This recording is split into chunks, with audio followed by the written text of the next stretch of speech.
Halo Pak Do, dengan siapa namanya? Boleh perkenalan dulu, kita teman-teman belum kenal. Nama saya Dodi Yanmaspa. Saya lahir dan besar di Surabaya, tapi sekarang domisili di Gresik. Oh, di Gresik. Pak Do, selama Pak Do nonton Truno Jaat Karnival nih, pembukaan nih, gimana sih kesannya Pak Do? Setelah Pak Do menonton pembukaan opening ceremony.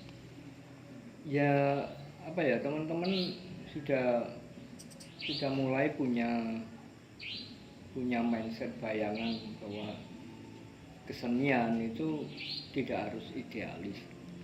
Kesenian itu bisa di format menjadi yang populis, tapi tidak menghilangkan idealitasnya juga. Teman-teman juga masih punya basic tradisi, punya punya basic apa ya, sebenarnya spirit kesenian ya, terutama teater itu spiritnya kan resisten, perlawanan terhadap kondisi atau sistem sosial, atau perlawanan terhadap keterpurukan. Sebenarnya spirit teater itu kan spirit kesenian, tapi khususnya teater. Ya, teman-teman punya kesadaran itu. Jadi ya tidak persoalan, karena zaman ini sekarang kan menggiring kita untuk bagaimana kita berkesenian, tapi juga apa ya, ada upaya untuk sebetulnya itu yang harus upaya untuk bagaimana teman-teman bisa punya kenyamanan atau bisa punya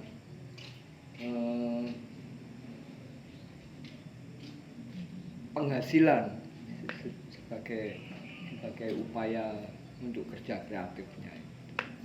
Jadi misalkan kayak musik tadi sebenarnya ada kemasan yang menarik sebagai seni pertunjukan. Kalau komposisi untuk visual bermusiknya, visual pertunjukannya itu dikemas, didirect, itu akan lebih menarik. Ya sebenarnya ada referensi sih. Kalau di Jogja dulu ada Jaduk Ferianto almarhum, itu dia mengemas musik itu yang idealis tapi bisa populis juga, laku untuk dijual juga. Nah, teman-teman harus punya mindset ke sana, harus punya Inovasi. harus mulai berpikir ke sana juga. Karena selama ini kan kesenian-kesenian yang idealis itu kan dianggap apa ya, tidak laku dijual, itu yang membuat pelaku-pelakunya menjadi frustasi sehingga hanya beberapa periode mandek, sudah tidak berkesenian lagi. Ya saya melihat itu di pembukaan hari ini. Teman-teman mulai berpikir bahwa kesenian yang seidealis apapun itu bisa menjadi visual yang menarik ketika dikemas secara populis. Tapi tidak mengurangi kesenian itu menjadi profan, menjadi tidak punya karakter atau tidak punya spirit tradisi ya. Jadi gitu.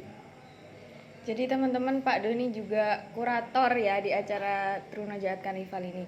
Sebetulnya pemahaman kurator itu keliru. Lebih tepatnya apa ya, yang mengamati perhelatan ini. Kalau kurator itu sebenarnya lebih dekat ke orang yang menyeleksi sesuatu ya, atau menyeleksi proses kesenian untuk dijadikan festival misalkan, atau ajang apa pameran misalkan. Biasanya istilah kurator itu untuk seni rupa sebenarnya. Jadi teman-teman perupa yang mau pameran, karyanya dipamerkan itu dikurasi dulu kelayakannya, bisa dijual enggak, bisa dibeli kolektor enggak gitu. Tapi kalau ini sebenarnya bukan kurator istilahnya. Pengamat. Iya, yang mengamati atau yang memberikan referensi lain misalkan, atau memperluas wacana tentang apa yang dikerjakan oleh teman-teman.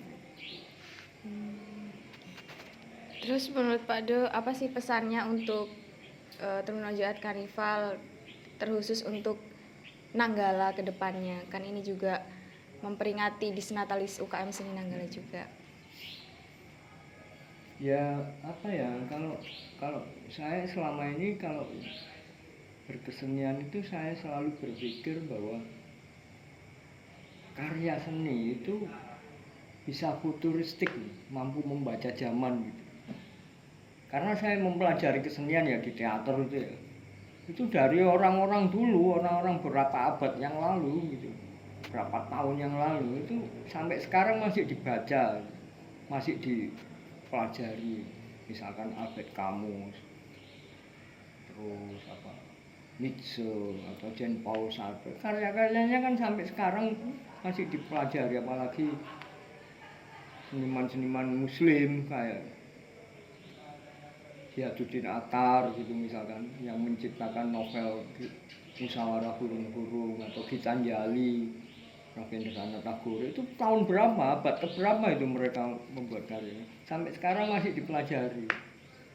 Nah, harapan saya teman-teman hari ini harus mulai berpikir gitu, bahwa karyanya itu futuristik, mampu membaca zaman, sampai kapanpun akan dibaca oleh generasi berikutnya.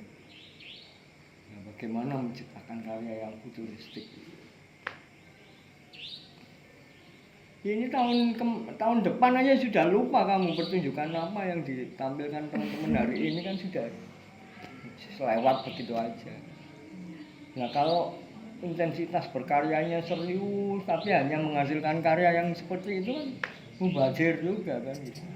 Bagaimana karya itu menjadi sesuatu yang futuristik, bisa mampu dibaca oleh generasi berikutnya. Abadi.